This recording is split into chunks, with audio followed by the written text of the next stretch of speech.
Hello friends, welcome to Indian Study पर आपका स्वागत है।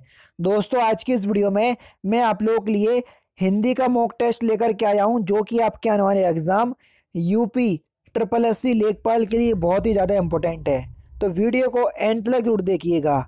वीडियो स्टार्ट करने से पहले मैं आपको बता दूं, हाल ही में रेलवे एनटीपीसी का रिजल्ट जो है वो अनाउंस कर दिया गया है। तो जो बच्चे रेलवे एनटीपीसी का एग्ज़ाम दिए थे, तो वो लोग भी एनटीपीसी का रिजल्ट जो है वो ज़रूर चेक करके और मुझे कमेंट बॉक्स में बताएं कि आपका फर्स्ट स्टेज क्लियर हुआ है या नहीं। ठीक है। पहला क्वेश्चन आपके सामने। राम धीरे धीरे पढ़ता है, इस वाक्य में धीरे धीरे शब्द क्या कैसा शब्द है? राम धीरे धीरे पढ़ता है, तो धीरे धीरे शब्द जो है वो एक क्रिया विशेषण शब्द है। चौथा ऑप्शन करेक्ट हो जाएगा। चौपाई छंद के प्रत्येक चरण में कितनी मात्राएं होती हैं? चौपाई छंद के प्रत्येक चरण में कितनी मात्रा होती हैं? 16। दूसरा ऑप्शन यहाँ पर आपका बिल्कुल करेक्ट है। जिन शब्दों के अंत में छोटा आ आता है उन्हें कौन से शब्द कहते हैं? जिन शब्दों के अंत में छोटा आ आता है उन्हें हम अकारांत शब्द कहते हैं। चौथा ऑप्शन यहाँ पर आपका बिल्कुल करेक्ट है। कौन सा व्यंजन अल्पप्राण है?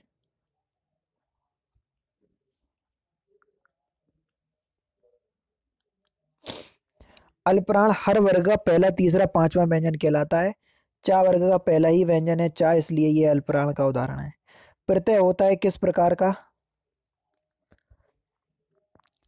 प्रत्यय जो है ये शब्दांश होते हैं। पहला ऑप्शन करेक्ट है। नेक्स्ट क्वेश्चन स्टार्ट करने से पहले मैं आपको बता दूं, दोस्तों, जैसे ही आप अनअकैडमी का लर्निंग या प्ले स्टोर से डाउनलोड करोगे तो आपसे पूछेगा कि आपको कॉम्पिटिटिव एग्जाम की तैयारी करना है या आपको 6 से 12 तक पढ़ना है। तो मैं तो आपसे कहूंगा कि आप कॉम्पिटिटिव एग्जाम की तैयारी करना चाह रहे हैं। ठीक है। आप किसी भी कैटेगरी को सिलेक्ट कर सकते हैं, railway, bank, SSC, UPPSC, BPSC, RPSC, CPSC, कोई भी स्टेट पीसीएस को आप सिलेक्ट कर सकते हैं। जिस भी कैटेगरी को आप सिलेक्ट करना चाहें आप उसको सिलेक्ट कर सकते हैं। ठीक है। जैसे मैं आपको यूपीएससी सीएससी कैटेगरी चूज कर लेता हूं, मैंने चूज कर लिया। हिंदी में मुझे पढ़ना है तो मैंने इसको चूज कर लिया। ठीक है। किस भी एग्जाम के लिए प्रिपरेशन कर रहे हैं, हमने आगे बढ़ गए। ठीक है। अब ऐसा नहीं है कि आपने इस कैटेगरी को चूज किया है तो आप मेरे से नहीं पढ़ पाएंगे, जबकि मैं यूपीपीएससी कैटेगरी के अंतर्गत जो है वो पढ़ाता हूँ। ये सब्सक्रिप्शन अगर आप लेना चाहें तो सब्सक्रिप्शन ले सकते हैं। ठीक है। क्योंकि अनअकैडमी और अनअकैडमी प्लस में बहुत ज्यादा फर्क है। ठीक है। सब्सक्रिप्शन के बारे में भी आपको बता दूंगा किसी और वीडियो में। तो आपके सामने इस तरीके का इंटरफेस आएगा। ठीक है। तो आपको मेरा नाम सर्च करना है। ठीक है। मेरा नाम क्या है? तारिक सरवर। तारिक सरवर। ठीक है। तारिक सरवर, तो मैं आपको मिल जाऊंगा। देखो, तारिक सरवर, ये मिल गया। ये मैं आपको यूपीपीएससी कैटेगरी के अंदर पढ़ा रहा हूँ। ठीक है। तो जैसे ही आप कोई भी क्लास होगी मेरी, ठीक है, जैसे ही आप किसी भी क्लास पर क्लिक करेंगे तो कोई भी आप मेरी क्लास पर क्लिक कर सकते हैं। मेरी सारी क्लास जो है वो बिल्कुल फ्री ऑफ कॉस्ट होती हैं।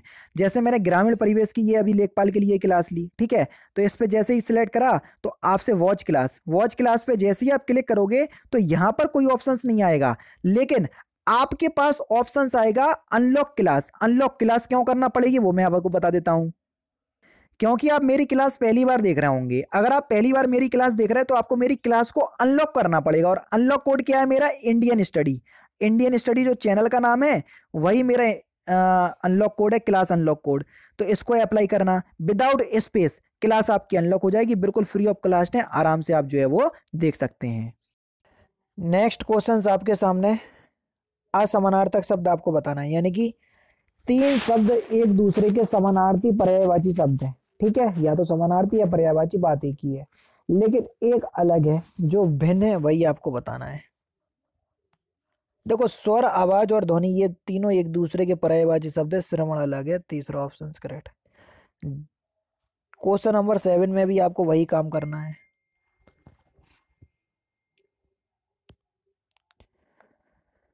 तो देखो, जन्म, उगना और उत्पादन ये सेम है, मृत्यु आपकी अलग है। दूसरा ऑप्शन यहाँ पर आपका बिल्कुल करेक्ट हो जाएगा। अधिसूचना का अंग्रेजी में अनुवाद आपको पूछा गया है। ऐसे क्वेश्चंस यूपी एसआई में ही पूछे गए, तो ये मत सोचना। ठीक है।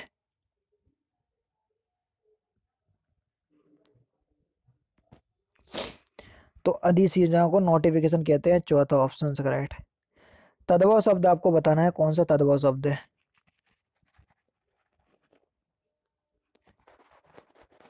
बंदर एक तद्भव शब्द है। दूसरा ऑप्शन यहाँ पर आपका बिल्कुल करेक्ट हो जाएगा। कृतवाच का वाक आपको बताना है। कृतवाच में कर्ता का सीधा संबंध क्रिया से होता है।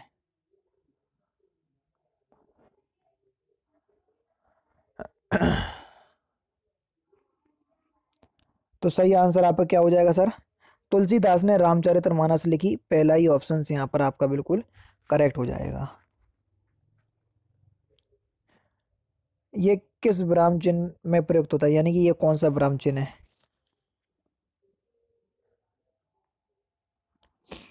तो इसको हम तुल्य सूचक विराम चिन्ह कहते हैं। तो यहाँ नहीं कि दूसरा ऑप्शन से यहाँ पर आपका बिल्कुल करेक्ट, तुल्यता सूचक। सिंपल सा था। मुझे किस प्रकार का सर्वनाम है, आराम से बता दोगे। तो सही आंसर हो जाएगा, ये एक उत्तम पुरुष सर्वनाम है, पहला ऑप्शन से यहाँ पर आपका बिल्कुल करेक्ट। कौन सा शब्द गणेश का पर्यायवाची नहीं है?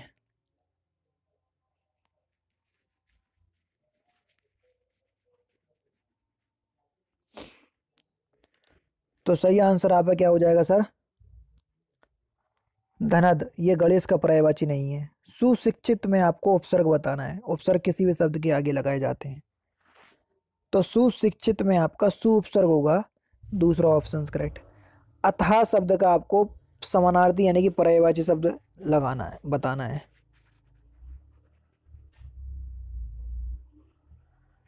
तो सही आंसर हो जाएगा आपका परिणामता, तीसरा ऑप्शन करेक्ट। किस वर्ण का उच्चारण कंठ और तालु से होता है?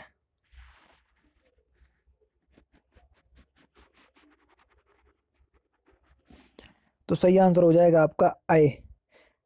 अय और ए दोनों का कंठ और तालु से होता है, दूसरा ऑप्शन से यहाँ पर आपका बिल्कुल करेक्ट। दो वर्णों के मेल से होने वाले विकार या परिवर्तन को क्या कहते हैं? दो वर्णों के मेल से होने वाले विकार या परिवर्तन को संधि कहते हैं, पहला ऑप्शन करेक्ट। रौद्र रस का स्थायी भाव क्या है? रौद्र रस का स्थायी भाव है क्रोध, पहला ऑप्शन से यहाँ पर आपका बिल्कुल करेक्ट। उस तपस्वी से लंबे थे देवदार दो चार खड़े में कौन सा अलंकार है? इसमें प्रतीप अलंकार होगा, दूसरा ऑप्शन से यहाँ पर आपका बिल्कुल करेक्ट। जहां उपमेय को उपमान मान लिया जाए वहां पर प्रतीप अलंकार होता है। प्रतीप का मतलब होता है बिल्कुल उल्टा, है ना। जब आप अलंकार मेरे से पढ़ोगे तो समझ में आएगा। छत से ईंट गिरी में कौन सा कारक है? सिंपल क्वेश्चन से बता सकते हो। छत से ईंट गिरी यानी कि कारक चिन्हों का बोध हुआ कि नहीं हुआ, है ना। जब कारक चिन्हों का बोध होता है वो भी अलग होने के लिए, तो वहां पर आपको कौन सा अपादान कारक होता है? यहाँ पर देखो से कारक चिन्ह का यूज हुआ अलग होने के लिए, इसलिए। एक अनार 100 बीमार, ये एक क्या है?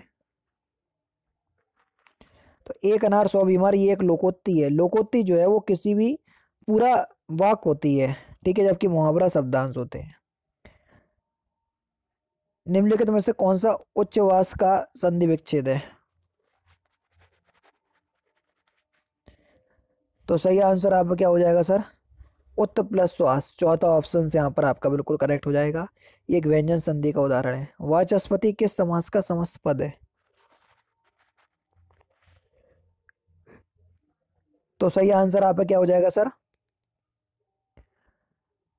अलुक समास का, दूसरा ऑप्शन से यहाँ पर आपका बिल्कुल करेक्ट। अलुक समास जो है वो तत्पुरुष का एक भेद है। दिए गए विकल्पों में से सही शब्दों का चयन करें, रिक्त स्थान को भरिए। अगर विद्यार्थी फिल इन द ब्लैंक्स होंगे तो देश का भविष्य फिल इन द ब्लैंक्स होगा। अगर विद्यार्थी आदर्शवादी होंगे तो देश का भविष्य उज्जवल होगा, चौथा ऑप्शन करेक्ट। कौन सा? चौथा ऑप्शन बिल्कुल करेक्ट हो जाएगा। लास्ट क्वेश्चन, निर्बल का विलोम शब्द दिए गए विकल्पों में से कौन सा है? तो निर्मल का विलोम शब्द, इस क्वेश्चन का आंसर आपने कमेंट बॉक्स में बताना। तो दोस्तों ये थे आपके 25 हिंदी के इंपॉर्टेंट क्वेश्चंस, जैसा कि आपकी यूपी ट्रिपल एससी लेखपाल में पूछे जाना है। वीडियो अगर आपको अच्छी लगी हो तो प्लीज़ दोस्तों वीडियो को लाइक और शेयर जरूर कर दीजिएगा। तो दोस्तों फिलहाल की वीडियो में सिर्फ इतना ही। अगर आपको वीडियो पसंद आए तो प्लीज़ दोस्तों वीडियो को लाइक कीजिए, शेयर कीजिए और साथ ही साथ हमारे चैनल को सब्सक्राइब करना ना भूलें, क्योंकि मैं रोजाना इसी तरह के वीडियोज़ आप लोगों के लिए लाता रहता हूँ। नमस्कार दोस्तों, जय हिंद, जय भारत।